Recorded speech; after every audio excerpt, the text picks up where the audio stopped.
Você sabia que para você ter um potinho desse na sua casa foram necessários que as abelhas visitassem pelo menos 2 milhões de flores? É isso mesmo. E se você não conhece como funciona uma produtora de mel, a gente está aqui em Santa Cruz do Rio Pardo, no Apiário Marquete, que existe há 10 anos na cidade. Bora conferir?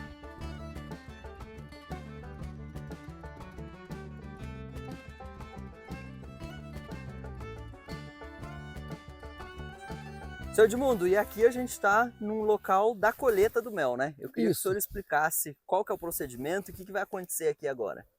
Então, toda vez que a gente vem no apiário, tem que estar trajado, né, com equipamento de proteção, que é muito importante, com o fumigador, que é uma ferramenta fundamental para criar a ideia de um falso incêndio, onde ameniza o ataque das abelhas, né? E aí depois a gente vai abrindo as colmeias e vai vendo se tem mel ou se não tem mel para colher. Certo. Essas últimas caixas aqui foram colhidas pela última vez quando? Esse ano deu uma florada em agosto, e a gente colheu mel ali em torno do dia 20, 30 de agosto, mais ou menos. E aí com a seca não segurou muito a laranja do pomar, e choveu depois, deu outra florada, que está acontecendo agora, nesse momento. Então pode ser que dê outra colheita de mel. Então a gente vai dar uma olhada agora para ver se tem mel ou não, tá bom? Certo. E esse é o famoso mel de Esse é o laranja. mel de flor de laranjeira. A nossa região é uma região que tem muita citricultura, né? Muito plantio de laranja. E a abelha no pomar é bom para o apicultor, que produz o mel de flor de laranjeira, e é bom para o citricultor, que aumenta a produção do pomar, com a polinização realizada pelas abelhas. Aumenta em 30% a produção. São várias caixas aqui. O senhor tem noção de quantas abelhas o senhor tem aqui só nesse lugar? Cada colmeia dessa tem em torno de 60 mil abelhas, certo? Cada apiário meu, que é um conjunto de colmeias, tem em torno de 20 a 30 caixas. Então aí é só fazer uma conta matemática, né? Cada 10 caixas, se uma tem 60 mil, 10 vai ter 6 milhões.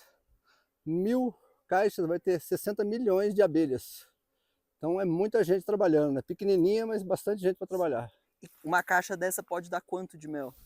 Quando o ano é bom de florada, ela produz mais ou menos em torno de 15 a 25 kg de mel por colmeia. Vamos ver como é que ela está. Estão produzindo mel.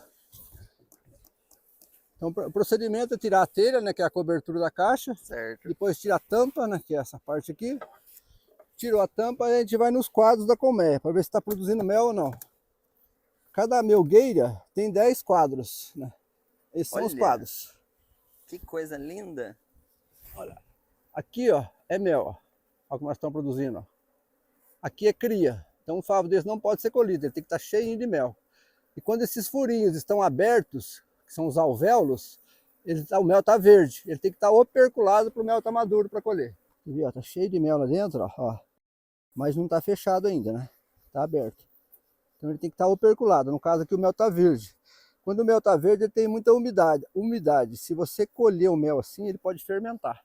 Então o mel está maduro quando ele está operculado, fechado todos esses alvéolos, todos esses furinhos. Eu queria entender como que funciona o ciclo de vida de uma abelha. Essas abelhas do senhor vão durar quanto tempo e cada uma tem uma função? Como que é isso? As abelhas têm uma função definida da colmeia.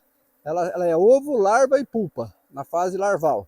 A partir do momento que ela nasceu, que nasce uma abelha adulta, ela tem várias etapas, de acordo com a idade. A primeira etapa é faxineira, que ela vai limpar a colmeia. Depois ela vira nutriz, que ela vai nutrir as amigas dela. Depois ela vira engenheira, que ela desenvolve uma glândula que chama glândula serígena. Ela produz os favos e constrói os favos, que é a casa da abelha.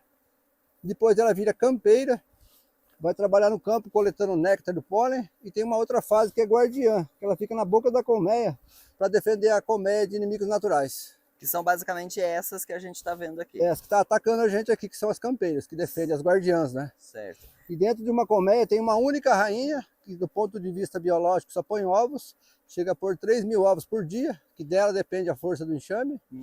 Tem centenas de zangões, que são os machos, que não trabalham, não tem ferrão, só serve para fecundar a rainha e morre. E as operárias que fazem todo o trabalho, são fêmeas inférteis, que não põem ovos, só trabalham e produzem mel. E vivem 42 dias de vida as operárias. A rainha vive de 4 anos, de 2 a 4 anos, e os zangões vivem até fecundar a rainha e morre. Assim que ele fecundou a rainha mata ele. Certo. Dentro de cada caixa dessas tem uma rainha. Toda colmeia dessa aqui tem que ter uma rainha. Se não tiver a rainha, o enxame vai morrer. porque é ela que, a prole do enxame depende da rainha. Uhum. E o senhor, a hora que o senhor está mexendo com a colheita, o senhor consegue identificar elas? Consigo, às vezes a gente consegue, a gente está trabalhando assim, pega um favo, um quadro daquele ali, por exemplo, e a rainha está ali, ela é bem maior, bem mais comprida que as operárias. E se caso ela morrer? Se ela morrer, se tiver ovinho dela, a partir daquele ovo, as operárias produzem geleia real numa glândula na cabeça que chama glândula hipofaringiana, que faz a abelha desenvolver a parte sexual feminina. Então essa larvinha, com aquele ovinho daquela rainha que morreu, vai ser desenvolvida e vai formar uma nova rainha, dentro de uma realeira, que é uma célula especial para produzir rainha. E essa superalimentação chamada geleia real que transforma uma abelha comum numa abelha rainha. Como que o senhor consegue trazer uma caixa do zero para cá? Essas abelhas, elas vêm juntas? Como que é todo esse processo? Tem várias maneiras de você formar o apiário, de capturar enxames. Uma das maneiras é armar caixa-iscas, né? Você põe uma caixa com um atrativo dentro, que chama cera alveolada, as abelhas vêm pelo cheiro e formam um enxame dentro da casa, é uma forma. A outra é capturar enxame fixo, você já tem um enxame lá na sua casa, por exemplo, no telhado da sua casa, lá tem um enxame, eu vou lá e transfiro todo esse enxame para dentro da minha colmeia, é a outra forma. E a outra forma é divisão de colmeias. Na época da florada, os enxames crescem muito, eu faço divisão de colmeias, de um enxame eu faço 2. Olha só. E a gente estava olhando ali na plantação de laranja que existem outras abelhas também, não só as abelhas que moram aqui. Sim. Elas conhecem a casa de cada uma? Como que é isso? Toda abelha, quando ela vai fazer o voo para sair da colmeia, para ir para o campo colher, ela faz um voo de reconhecimento. Isso chama memória geográfica. Ela memoriza a boca da colmeia com a posição do sol. Se você mudar essa caixa de lugar, ela não sabe achar a nova casa dela. Ela vai perder o endereço. Então, ela vai voltar sempre para esse lugar. Baseado nesse conhecimento que a gente faz a divisão de colmeias. Então, toda vez que ela sair para ir trabalhar, ela vê a posição do sol, memoriza a casa e depois ela retorna. E ela avisa as suas companheiras, abelhas, que tem florada, que tem alimento, através de uma dança. De acordo com a posição do sol, ela faz uma dança em 8 e balançando o abdômen. Quanto mais ela balançar o abdômen, maior é a florada. Quanto menos ela balançar o abdômen, menor a florada. Olha só. E qual a distância máxima que uma abelha consegue voar para colher pólen? Muito interessante essa pergunta. Uma colmeia tem relatos e registros que elas voam até 6 quilômetros de raio da colmeia para frente. Mas o normal é 3 quilômetros para ela buscar alimento. Só em caso de dificuldade de alimento ela encontrar, ela chegou a voar até 6 quilômetros. Mas o normal é 3 quilômetros em torno da colmeia. Certo. Uma colmeia cobre uma área de 704 hectares. A abelha tem predador? O que e quem pode atacar essas caixas aqui? Sim, a abelha tem vários predadores. Formigas são inimigos naturais das abelhas, que dizimam colmeias. Irara, que é um bicho que vive no mato, ataca as colmeias, principalmente no inverno, que os enxames enfraquecem, que não tem muita comida. As iraras atacam e comem enxames, comem os favos, comem o mel. Apicultores mal intencionados também roubam colmeias, isso acontece muito também, infelizmente. Tatu ataca colmeias, sapo, alguns tipos de passarinho. Certo. E para a gente finalizar a parte aqui manual do negócio, existe diferença entre o produto que ela colhe pólen para o consumidor final? Sim, sim. A abelha, ela produz vários produtos. O principal, todo mundo lembra da abelha com mel e ferrão, mas ela produz muito mais que isso. Ela produz o mel, o pólen, a geleia real, a apitoxina, que é o veneno da abelha, a cera, a polinização, que é o principal produto dela, é a polinização. Tudo que a gente come, 70% a 80% das plantas que a gente come o alimento, depende do trabalho de polinização delas. Por exemplo, o melão dá uma flor, a hora que a abelha pousou e polinizou, ela passa na flor masculina, pega o pólen e leva na flor feminina, fecunda o melão, dá o melão. Se ela não fizer esse trabalho, não produz melão. Então a principal importância, o principal produto das abelhas é a polinização. E poucas pessoas sabem disso. E o pólen é usado como fonte de proteína para as abelhas, colhido das plantas, e o néctar é usado como fonte de energia para as abelhas. Então os alimentos das abelhas é néctar e pólen, mel e pólen. Correto. Se o senhor tivesse colhido daqui, qual que ia ser o processo? Depois a gente vai mostrar lá na sede, mas se tivesse colhido aqui, como que ia ser? A gente abre caixa por caixa dessa, e a caixa é composta de ninho e melgueiras. Aqui no ninho a gente não mexe, certo? Na colheita. Só mexe nas melgueiras. Quando as melgueiras estão cheias de mel maduro ou perculado, a gente colhe as melgueiras, leva cheia para o caminhão e traz uma melgueira vazia e deixa no lugar.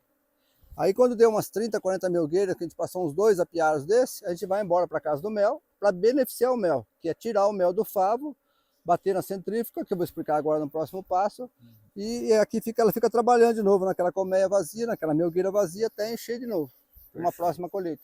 Perfeito. E essa melgueira tá pronta para o consumo ou não, se alguém quiser? Não, aqui ainda ela é matéria-prima, vamos dizer assim, né? Ela está no favo, é como se fosse o arroz em casca, você tem que descascar e beneficiar, né? Certo. A melgueira é a mesma coisa, o mel está no favo, você tem que tirar esse mel do favo, centrifugar, filtrar, embalar, rotular e colocar no mercado. Eu trabalho nas 4 cadeias do mel, que é a produção no campo, que é o apicultor.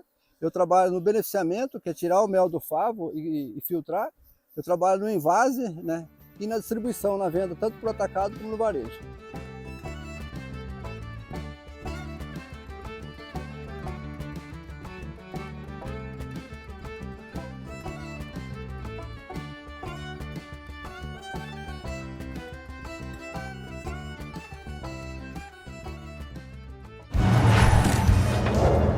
Na vida, houve momentos que tornaram o meu Januário o milionário. Um, quando decidiu cantar com José Rico. E o outro, quando escolheu a Cressol. Minha conta vai ficar recheada e o prêmio de 1 milhão posso levar. Com a Cressol eu vou ficar tranquilo, afinal cooperar é ganhar.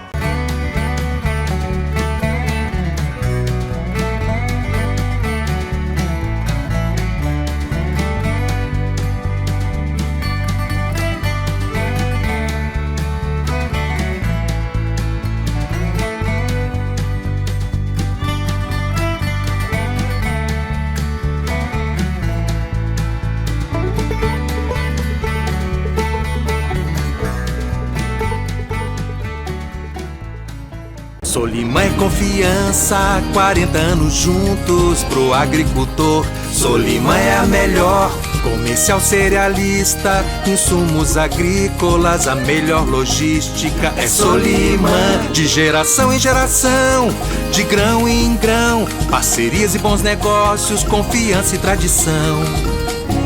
Solimã. De geração em geração, de grão em grão, colhemos confiança. Solimã.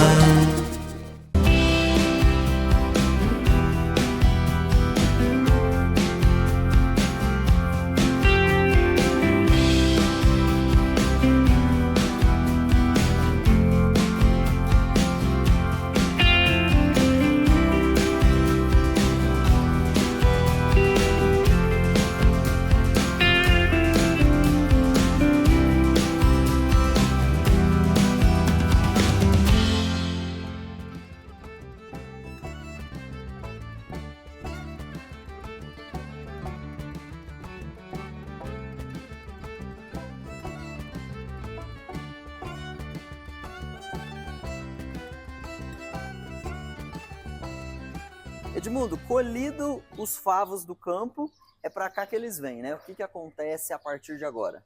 A gente passou pela primeira etapa, que é a produção de mel no campo, agora a gente vai para a parte de beneficiamento. Então aqui a gente tem a casa do mel, onde recebe os favos de mel do campo, onde a gente vai beneficiar, que é extrair o mel do favo e filtrar esse mel, envasar e comercializar. Certo. Vamos conhecer então? Vamos lá.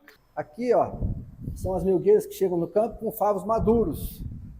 Quando o favo está bem operculadinho assim, fechadinho, ele está maduro. Só um pouquinho, só que não está operculado, né? Então, que é os 80%. Que é os 80%, certo? Então tem que estar nesse ponto para colher no campo. Feito isso, a gente vai desopercular, que é o que os meninos estão fazendo agora. Ó. Tirar o opérculo do favo. O opérculo nada mais é que essa camada de cera que a abelha coloca no favo para fechar os alvéolos, né, os furinhos do favo. A gente vai desopercular para que esse mel saia na centrífuga. Se não desopercular, não sai o mel na centrífuga, certo? Essa parte de cima é descartada ou não? Isso aqui chama alvéolo. A gente deixa escorrer na mesa, depois lava, derrete ela em fogo, né, em banho-maria, e faz cera bruta com ela para trocar por cera alveolada que volta para a abelha de novo. Mas também pode ser feito velas ornamentais, pode ser feito cera para depilar a pele, várias coisas. Aí vem para centrífuga, onde a gente vai centrifugar o mel. Que é uma máquina que se assemelha a uma máquina de lavar roupa, que ela vai jogar o mel do favo por força centrífuga. Então a gente coloca aqui dentro, cabe 72 quadros desses na centrífuga. Na minha centrífuga tem menores, tem maiores, né? Aí ela vai girar com o favo aqui dentro. E é como se você fizesse uma curva com o carro com a porta aberta. Você é jogado para fora. Mesmo procedimento para o mel. Ela está girando em curva, joga todo o mel para fora. Aí o favo volta para a abelha produzir mais mel. E o mel vai seguir o caminho dele para frente agora. Que vem para o pré-filtro. Ou seja, todo esse detalhe ali do perfuradinho não estraga. Não estraga de jeito nenhum. Na verdade, se não fizer essa desoperculação, o mel não sai na máquina. Aí depois desse processo de centrifugação, ele vem para pré-filtro, que é uma pré-coagem. O mel cai aqui na bica, dá uma pré-coada, a bomba manda para o encanamento, vem para a sala de decantação. Isso aqui é um decantador, um homogeneizador, aliás. Esse é o decantador. Aqui dentro, você joga o mel, espera o mel aquecer por 45 graus, 40 graus mais ou menos. E aqui tem uma peneira, um filtro, que vai filtrar o mel. Ele passa nesse filtro aqui, ó, para tirar todas as impurezas do mel. Aí o mel vai ser filtrado. E a bomba manda para os decantadores, que nada mais é que um depósito de mel, né? Você enche os decantadores, esse mel que está filtrado. Importante refrisar que lá é matéria-prima, aqui já é produto acabado, certo? Aqui já está pronto para envasar e ser vendido. Isso, exatamente. Esse mel que está pronto para envasar e ser vendido. Aí por bomba a gente vai mandar para a sala de envase, lá do outro lado. Aqui é a sala de envase, né? O mel vem por bomba para esse decantador aqui, certo? Aqui é uma balancinha eletrônica. A gente coloca a embalagem aqui e o mel desce na embalagem. E a gente tem as receitas gravadas aqui dentro. Receita 1 é 300 gramas, receita 2 é 500 gramas e receita 3 é 1 quilo. Feito isso, envasa o mel, fecha, rotula, carimba, encaixota e segue para frente. E aqui é o produto acabado. Deixa eu pegar um daqui. Ó. Daqui ele já vai ser aqui entregue. Aqui o produto está pronto, né? Para ser comercializado. Certo. Hoje, o mel, você vende para supermercados? Como que funciona a parte de venda e até onde chega o seu produto? Eu trabalho para venda no varejo e no atacado. Então eu tenho vendedor que vende daqui desde Piraju até Pilar do Sul fazendo uma linha nos mercados. Como no Brasil o consumo de mel ainda não é muito difundido, as pessoas consomem mais ou menos 60 gramas de mel por pessoa por ano per capita. Enquanto que nos Estados Unidos as pessoas consomem 3 quilos de mel por pessoa por ano. Então nós temos que fazer um marketing, uma propaganda para que as pessoas consumam mais mel, porque esse é um produto de excelente qualidade, natural e que faz bem para a saúde. Sim. Então aqui é a embalagem no varejo, para mercados. A gente também trabalha por atacado. Isso que eu ia te perguntar, quais são os benefícios do mel hoje? A gente consegue elencar? O mel tem muitas vitaminas e proteínas e tem alguns estudos que falam que você conseguir consumir uma colher de mel todo dia, além de rejuvenescer, de retardar o envelhecimento, previne uma série de doenças. As pessoas têm mania de consumir mel só no inverno, né, porque está com gripe, com ação curativa. E, na verdade, o mel tem uma ação preventiva. Se você consumir mel todos os dias, o seu corpo vai criar imunidade para que você não pegue a gripe, entendeu? Então, você tem que entender isso, cara. Você tem que consumir mel todo dia. E não só na época que está com gripe para curar, porque ela não tem ação curativa. Edmundo, a gente já conversou lá no campo, mas ainda assim tem muita gente que associa a abelha à produção de frutos, à produção frutífera. Como que funciona todo esse processo para a abelha que está no campo, para o produtor rural, para você? Precisa ter uma parceria muito elencada entre você e o fazendeiro e o produtor, né? Sim, as pessoas conhecem as abelhas pelo mel e pelo ferrão. E, na verdade, as abelhas são muito além disso, né? Elas têm outros trabalhos, outros produtos que são muito mais importantes que o mel, que é, por exemplo, a polinização, que depende muito por exemplo, uma planta, ela tem flores masculinas e femininas, né? E ela não consegue passar o pólen da flor masculina para a flor feminina. Então a abelha pousa na flor masculina, com o seu corpo cheio de pelos, o pólen fica aderido aos seus pelos, e quando ela vai pousar na flor feminina, ela leva esse pólen e faz a fecundação do fruto. Isso aumenta, por exemplo, no abacate, em 300% a produção. Na maçã, aumenta em 100% a produção. No café e na laranja, aumenta em 30% a produção com a presença de abelhas. Então é uma coisa que precisa ser difundida, que as pessoas não sabem disso. Principalmente os fazendeiros e os produtores rurais. Porque eles podem estar aumentando a sua produção com a presença de abelhas, para que eles possam preservá-las. Que bacana. E aqui atrás no rótulo dá para ver que existe flor de eucalipto, a silvestre e a laranjeira. A pessoa escolhe muito isso no supermercado ou não? Então, aqui na nossa região a gente trabalha com 3 floradas, né? Que é de eucalipto, laranja e silvestre, que é flor do mato. No mercado aqui interno, as pessoas têm preferência por mel de flor de laranjeira, porque é um mel suave, um mel claro, né? E um mel difícil de cristalizar. Uma outra informação importante é que todo mel puro cristaliza, ou seja, açucara. E as pessoas acham que isso é um sinal de falsidade, muito pelo contrário, é um sinal de pureza. Só que tem plantas, como o eucalipto, por exemplo, que o mel cristaliza muito rapidamente. Após colhido, 3 a 4 dias com temperaturas baixas de 20 graus, 15 graus, o mel cristaliza, açucara. Já o mel de laranja, por causa do ácido cítrico, ele tem a característica de não cristalizar. Então, como as pessoas acham que mel que não cristaliza que é o verdadeiro, eles consomem mais mel de flor de laranjeira. E, na verdade, ele é um bom mel de excelente qualidade, mas também o que cristaliza é um mel de boa qualidade. Que bacana. Edmundo, quero te agradecer pelo dia, por ter mostrado todos os detalhes aqui da sua empresa e sucesso. Muito obrigado. E para você que nos acompanhou, até o próximo episódio com mais Perfil no Campo.